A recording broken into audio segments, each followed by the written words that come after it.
Hello, hi. My name is Akim Agbaje, and what I do is I help people in real estate investments.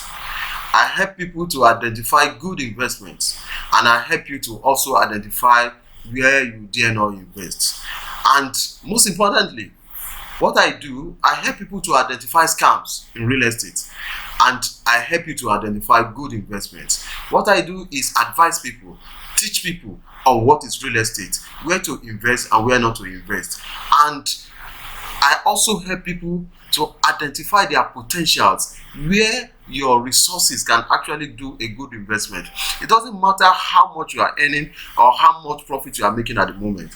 Once we have your budget, we can help you to plan a very good investment.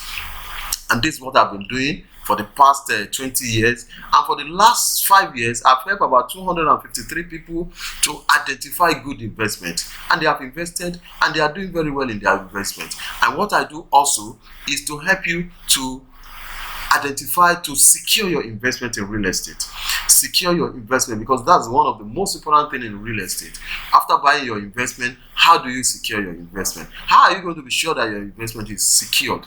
This is what I do, and this is what I've been doing for the past 20 years, and so far so good. Thank you very much. Hi, if you are new here, we're actually looking at series of topics related to real estate. We are looking at issues of security, issue of how to buy, how to sell, and how to actually identify a good prospective real estate property. These are the series we are looking at. But today we are going to be looking at property, and most importantly, we are looking at documentations when it comes to real estate. If you are buying a property, or you want to become an investor in real estate, what are the properties you need to look for? What are the documents that are required?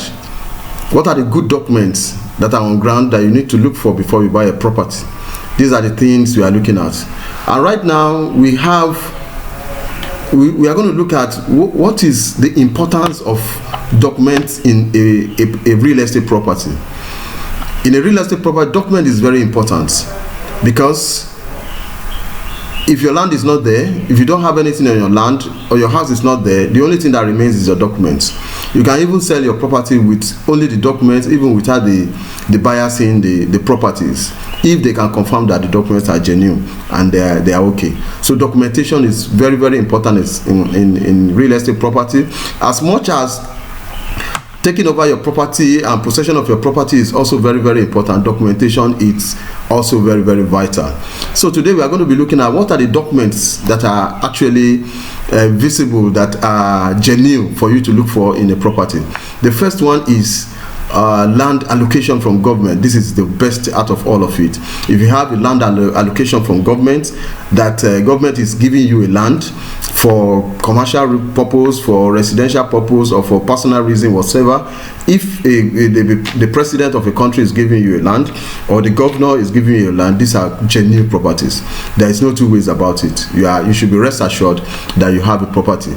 Like if you have properties in government residential areas or commercial areas, then you are rest assured that you have very good documents. And if you want to buy, if anybody gives you that land, all you need to do is just approach the government, and you have a copy of the land, of the property. Just take it to the state government or the federal government, and they will verify the ownership of the property. Though there is nowhere that there is no sector that there is no scam, but if you can confirm that it's genuine, then it's good to go. You can buy.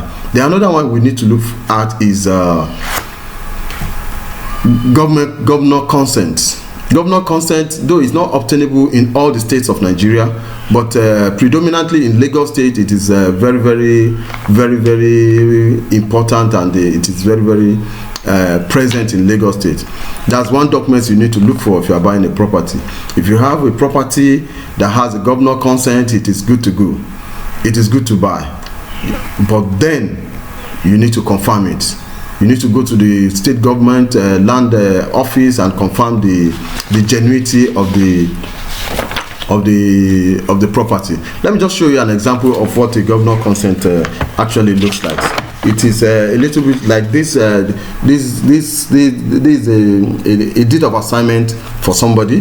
Then let me just show you what it means to have a governor consent on a property. Like if you have a deed of assignment and it has been signed, these are the assignee and assigner to the buyer and the seller of the property.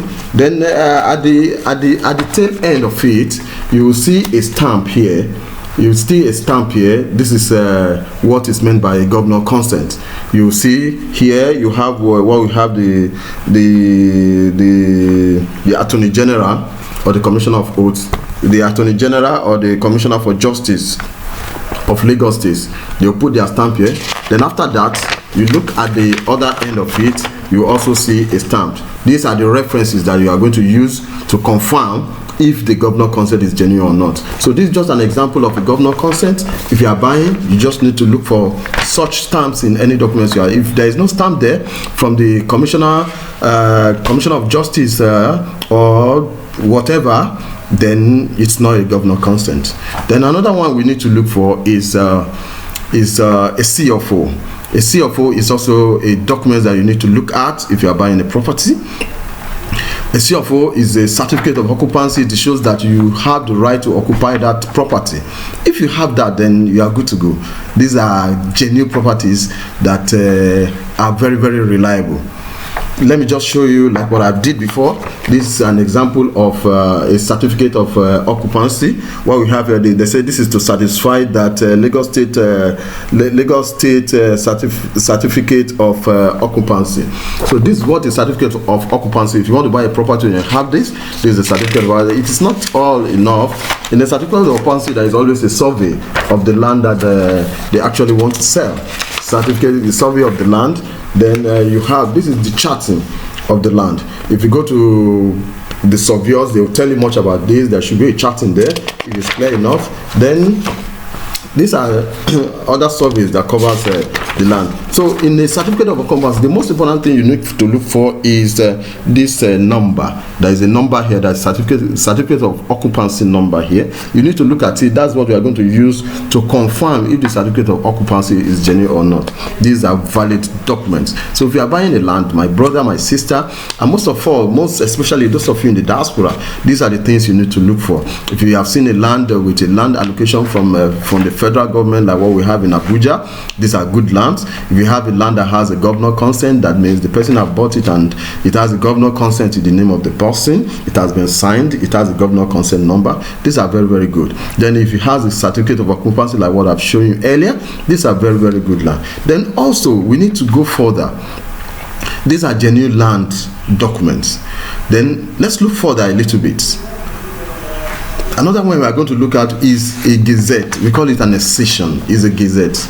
These are the documents that are issued to landowners. If government wants to use part of their land, it will now take, like if they have 100 acres in their community, government can decide to take 30 acres out of it and give them 70 acres. Then with the 70 acres, the government will give it to them and say, look, I've given you a gazette and a accession. That means you can use the land for any purpose whatsoever that you want. So these are what we call a gazette, a land accession. This is an example of a land accession. Like, most importantly, in a land accession, these are the things you need to look for. It has a number. It has a number. The number is like this one is 33, number 33 of Ikeja. It was issued on the 8th of August 2011, and it is in volume 41. Volume 41. So these are the things that you are going to use to confirm if the community has a gazette. So these are the survey, these are the coordinates of the survey to the community. Then this is the name of the community. You see the name of the community up there.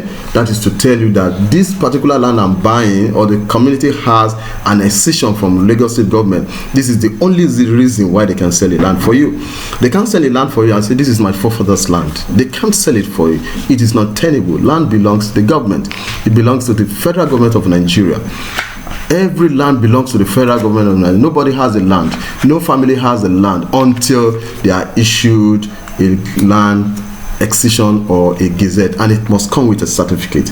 Though in some instance like this one, these are gazettes of a lot of communities. You can see there are a lot of more than 100 of them. These are communities. You see the document. You can go to the state, your state government, you will see this type of document. Just tell them, quote. If you want to confirm it, just go to the state office, the land office, give them the volume number, the serial number, and the date that it was issued, and the name of the community. Within 30 minutes, they will get it out for you.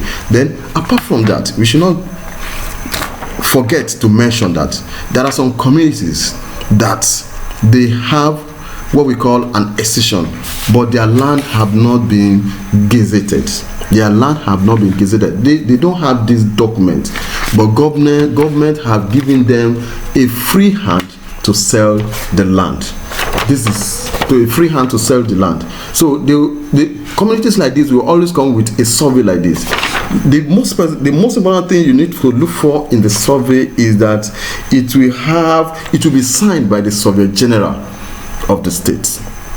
The survey will be signed by the Surveyor General of the state.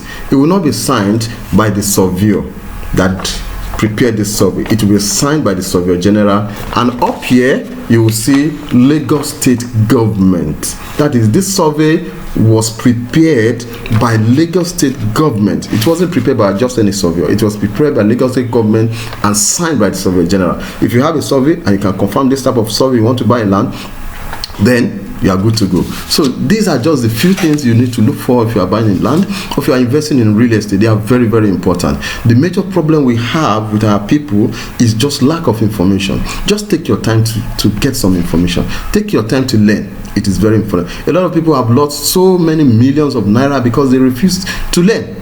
They refuse to learn. They refuse to absorb any information. These are vital information. If you have this survey, if you are opportunity to avoid this survey, try and download it. Download it, watch it. It may not be useful for you today, but tomorrow it may be useful. And it may not be useful for you now. It may be very, very vital to a friend or a family member. Just send it to them. They will get all these documents, they get all this information, and they can forge ahead with you. If you are staying abroad and you have this type of information, you are good to go. I'll still tell you more about what to do if you want to invest in real estate, most especially in Nigeria. What are the things you need? How do you need to go about it? If you know what does this documents entails, you have the land allocation, like I've said, a revision of it. You have a land allocation from the state government or federal government. This is BAM, 100%, very, very excellent. These are the people that buy land from the government schemes. They are very, very good. And if you have a governor consent, you've bought a land, you've gone to the state government and they have issued you a governor consent on the land, then it is absolutely very, very good. It is good to go. You can invest on it. But most importantly, make sure you confirm it. Make sure you confirm it that what they are giving you is genuine. Then after that, you have a certificate of occupancy with the CIO, whichever one of us know. If you have that on a land, it is good to go. Apart from that, if a community wants to sell a land for you and they say they have a gazette and you can see the gazette copy of it, then you can confirm it and allow her, then it is also very, very good. Then we have a gazette that it does not have a gazette, but it has a survey to show that it was signed by Surveyor General Office. Then the last one I'm going to talk about, which is a little bit tricky. It is not meant for just any investor. It is meant for people who are investing in real estate, not just somebody who wants to buy 1 or 2 plots and walk away. We are talking of people who wants to buy and invest in big volume. We have land that is freehold. We have land that is freehold. It doesn't have a CFO, it doesn't have a governor consent, but it doesn't have any document. It's just a free land. Government is not saying anything about it. The community is not saying anything about it. Nobody is using it. It's a free land. These are freehold land. Investors, professional investors can invest on it. If you buy such a land, you take it to Alausa, or government will issue a governor consent or CFO on the land, then you are good to go. It is a little bit tricky. It is not meant for everyone. It is just meant for professional investors, professional real estate investors. Apart from that, The one that has a red flag that you should not dare go there. If they tell you that this land is committed, don't just go there. If committed means, if they say a land is committed, it means government has an interest on the land. Maybe they want to build a refinery on it, they want to build a seaport on it, they want to build a general hospital on it, they have put a project on it, a hospital, a school, whatever on it, and somebody is telling you, buy it, it's our forefathers' land. Don't dare buy it. It is not a good land. It is not a good land. We have seen issues where lands have been demolished in Abuja because of issues like this. We have seen a lot of issues like this of land, of communities destroyed, demolished, a whole community demolished, like what we have in Morocco, because these are committed land. These are committed. A lot of issues, if you go to a lot of issues like this, these are committed land. Don't dare go there. Don't go there, my brother, my sister. These are places you don't go. They are very, very risky. So apart from the other ones that I've mentioned for it, even if you have a professional real estate if you are a professional real estate investor, you don't go to an investor to a committed land. It is 100% risk. 100% risk. So today we have learned about documentation in real estate. I hope this information will be very, very useful to you, and if at the moment it's not too useful to you, you can just forward it to somebody who actually needs this information. Information is power, information is money, information is everything. I remain your host, Akim. Thank you very much.